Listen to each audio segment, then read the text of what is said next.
prison. That's what they want to do. Yes. Can you lay out what kind of timeline you're looking at here for when you want to get certain information done or when you want to get answers here? A lot depends on really what Pam Bondi and Cash Patel do. You know, again, they want to preserve a criminal case. I understand that. I want to make sure that the criminals get prosecuted and convicted as well.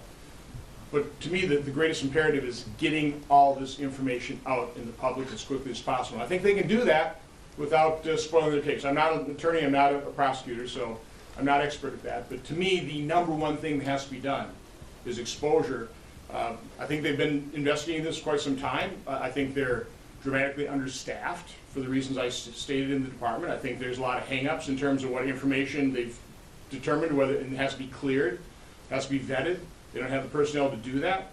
So they're going to have to staff up. And that's one of the reasons when I was here in a press conference last week with the Judiciary Committee, I called on the members of the Senate Judiciary Committee to do everything they can to help those departments staff up. I mean, they know lawyers, they know people, encourage people to, you know, come and work in the Trump administration. We need you.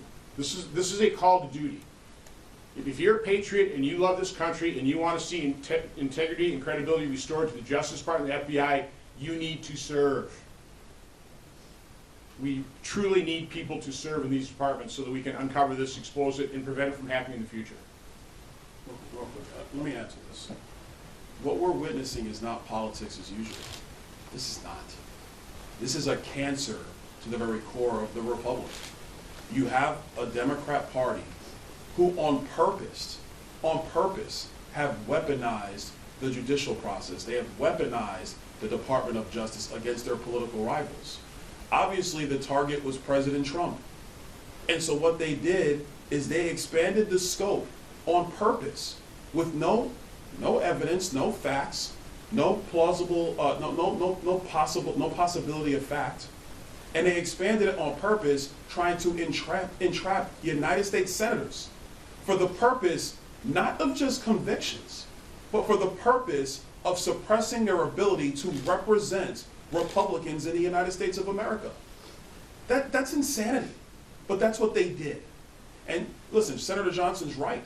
It is hard for people in the legal profession to decide to come into this administration because what's happening in bar associations all across America is that if you decide that you want to come in and work here, or I'll bring up another case that people don't want to talk about, but it's true. You had lawyers in America who were trying to represent January 6 detainees, and they were being blackballed by the legal community. That is a fact.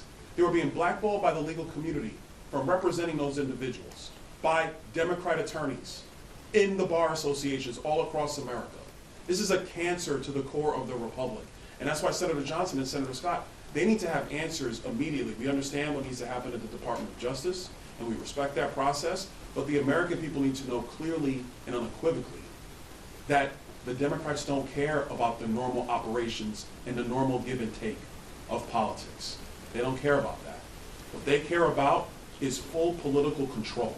And if you don't go along with their agenda, then they're going to find a way to investigate you. And the process, to Senator Johnson's point, the process is the punishment. You have people who've been ground into the dust financially because they didn't go along with the Democrats. It's disgusting. And it's got to stop, and that's why this has to be exposed. Yes.